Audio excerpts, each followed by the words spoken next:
Hey guys, Jason here. TheChartGuys taking a look at a bunch of tickers again on what we're calling so far shop talk.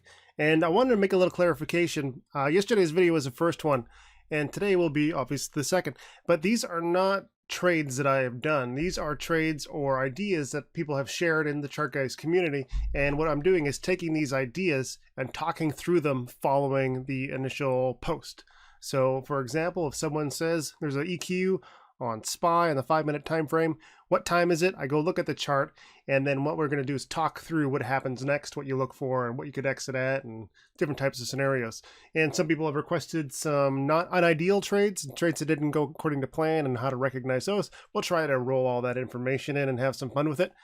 But today, the first one I want to look at is IIPR, and this was a 5-minute oversold bounce play. And I managed to talk to Lori, who is one of the chart gals, and this was her post, and she talked me through a lot of details. So we're going to be able to have a little bit more insight into this one. But it was a 5-minute oversold bounce play. And if we go to the 5-minute chart, we can see it's pretty much here. All we were doing is watching this opening range. We saw a big dump all the way down. Our RSI got sub 30. So at about 9:46, 9:47 or so, PST Lori sent me a post or tagged me in the post and said this is the trade, and she updated me as it developed. But the idea behind this trade is that we're looking at IIPR, and on the daily time frame, we've had a lot of strength. We had this nice consolidation period. We had a breakout. We had a gap up, a little bit of profit taking, and today was the first opportunity that we saw for a good oversold bounce. So it's the first 5-minute oversold condition that we've had since this bull run started. And that's a good rule that you can just use to follow anytime you have a solid bull run over multiple days or even multiple 4-hour periods. The first oversold opportunity often will result in a nice bounce. And that's exactly what we see here. So daily, nice and strong. We open, we see that weakness, we get that 5-minute oversold condition down to 111 and 3 cents. We get a nice bounce. And you can either do one of two things. One, scale or bail when you get into the situation. So looking back, we have support at 110.09. We get into the 5-minute oversold condition. You can make your first entry. You can ride that all the way down to that support level. That support level breaks and you're not happy with that action, you can take your loss and get out. In this case, I think Lori only got to scale in one of her positions. She got in very, very nicely, set her stop loss at the low of the day. So what would have happened here is looking at it at the 2-minute time frame, right at 111.03. She would have seen that low, recovered a little bit, jumped in, set a stop at 111.03, or decided to scale in on the way down to that support level that we talked about. But had she just set a stop at low a day, we would have seen this pop up, reject from EMA 26 on the 2-minute time frame, come down to set a new higher low, and then continue on showing strength for the remainder of the day. So a very, very nice oversold play. That would be the first 5-minute oversold after a nice strong daily trend, resulting in some good action. What would have been your exit? I believe that Lori said she exited at 112.40. So let's go take a look at that on the 2-minute time frame. What happened here? Showing some weakness, probably, where is that 140 guy?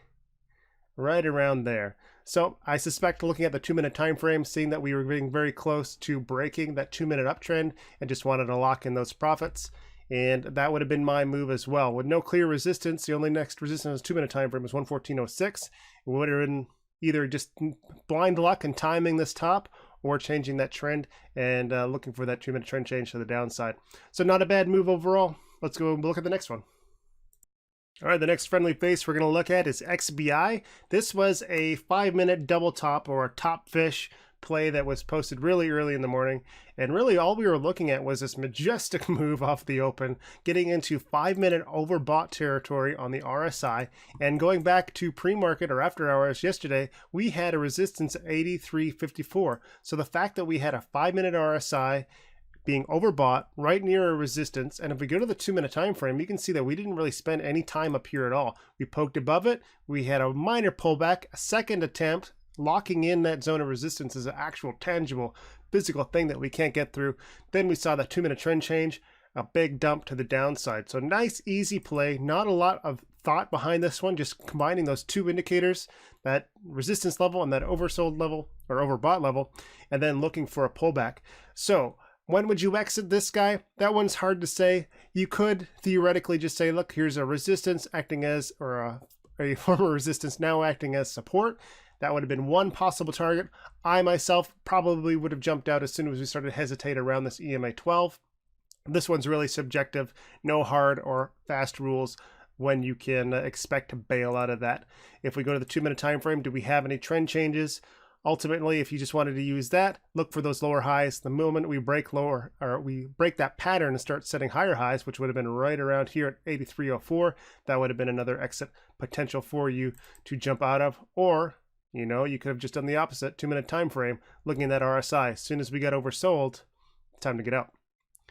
Cover your short. Okay, next one. So we had another short position opportunity on Facebook today. It was a red day yesterday. We saw a clear rejection from that EMA 12, and when that comes into play, you've got a couple of things to be aware of. A, you're going to look for resistance yesterday's high day, and B, you're going to look for resistance at that EMA 12 on the daily time frame, because it acted as resistance yesterday, and we can see that it's been consistent for us. So that EMA resistance was at 185.82 today. So keep that in mind as a level to watch. In fact, why don't we just go ahead and mark that out, 185.82, as something to be aware of. We'll plug it in there and see what happens. So 5-minute time frame. What was the opportunity? We saw pre-market strength, we saw quick chop of volatility, and we hit that resistance right away. So taking a short entry right at 185.82, we saw that immediate pullback, and then we saw that big drop to 184.23.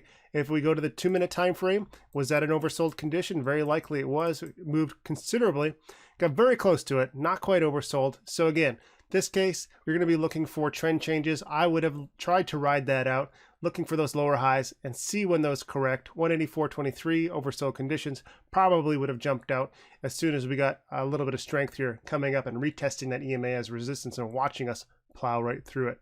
So these ones are a little bit harder to gauge your actual good exit targets. It really comes down to feel and experience. I did not make this trade myself, but I can see the logic behind it and just consistent resistance and getting out of that nice position as optimally as you can. It's always a little bit tricky, but that's why we're here, right? Okay, what's next? Got PDD.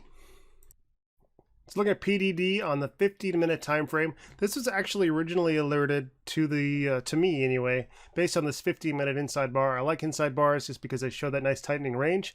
And I was watching this one, and there's our inside bar right here at 7:30. If we go to the 5-minute time frame, we can see a little bit of that execution. Here's that tightening range. We got a small pop. As soon as we break that resistance, we get about a 50-cent move, and really hard to recognize the exit on that one. Probably just would have got stopped out. But that was not the good trade on PDD today. A trade where you don't lose money is good, and I consider, even if you made this trade and you set this up and you set your stop losses at break even, and even if you hit that stop loss, it's a good trade. You were in the right direction. You just didn't have follow through. You protected your money. It's all good.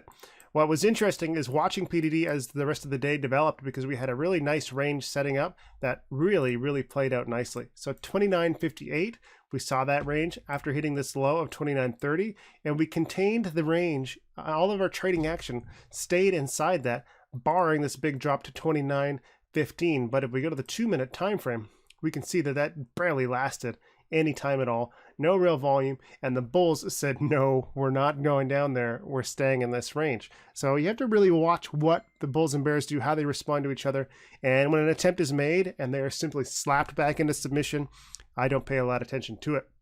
So good, really good dip opportunity had you been able to catch that. But really, it all comes down to this 5-minute channel. And finally, when we break this lower high pattern, when we get a high over 29.57, we crack the sky, back test, and it goes all the way up. A nice 50-cent move almost to $30 and 3 cents. And really, that would have been an ideal exit as soon as you started slowing down, because we have resistance from earlier today at $30.05. So good target. As soon as you get up there, as soon as you see the bulls starting to waver a little bit, that's your key to exit.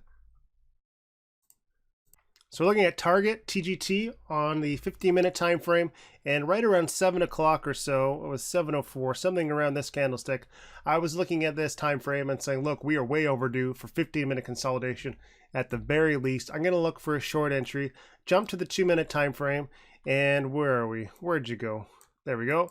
So right around 7:04, watching this 2-minute time frame. As soon as I start to see the bears starting to kick into action a little bit, I initiate a short position, and then as soon as we broke that low of the candlestick 101.47, I committed to that entry, scaled a little bit more, and we wrote it down. And then unfortunately, we just did not get the follow through that we wanted to see on this.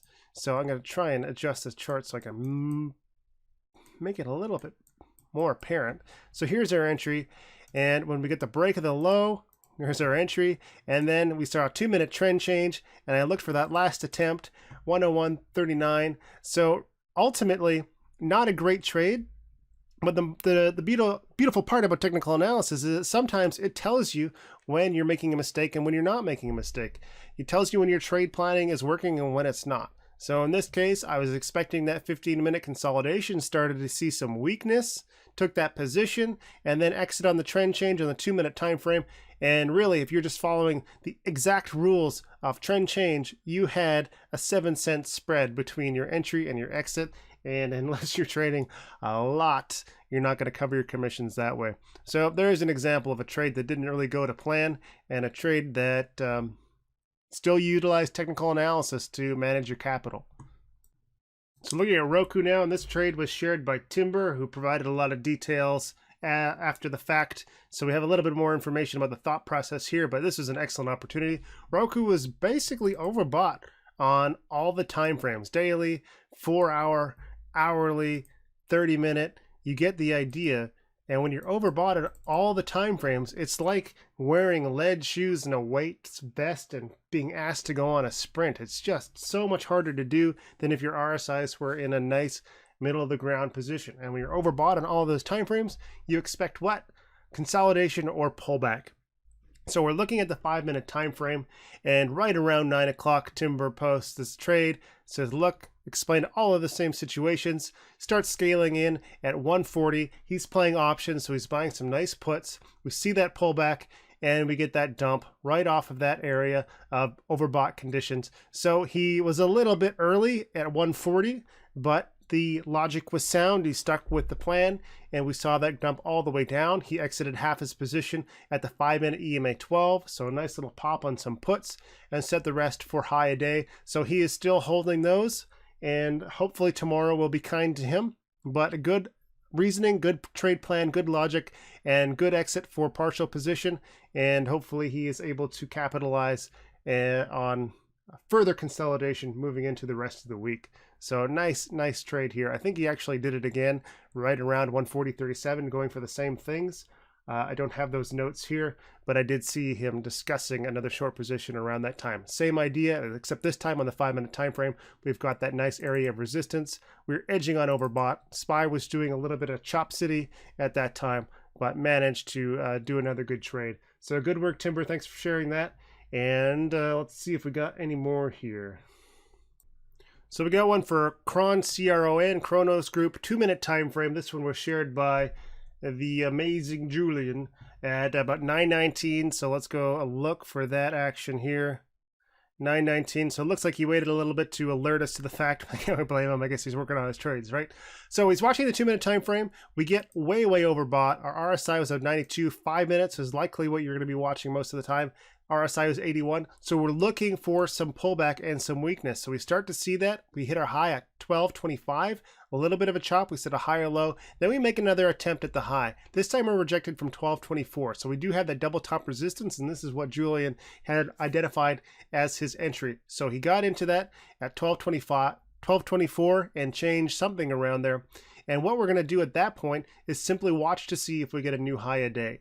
He's going to set his stops at 12.25 or just above it and ride it out and take the small loss if it does present itself. But we know, because we're so overbought, we're looking for more consolidation. So we didn't see that. We didn't nearly get a 5-minute bull flag, this tightening range, and then this dump really locked in the fact that this is going to be negated. And then we come down, we see some support at the 12 and 26 EMA, and we just consistently ride that down. So I'm not sure how he managed his stops, and I don't have a record for his exit. But knowing Julian, it was very much likely this first attempt at the EMA 26, so something around 12, 12.05 seems reasonable for that move. So that was a really good one. And let's see if we've got anything else for you guys today.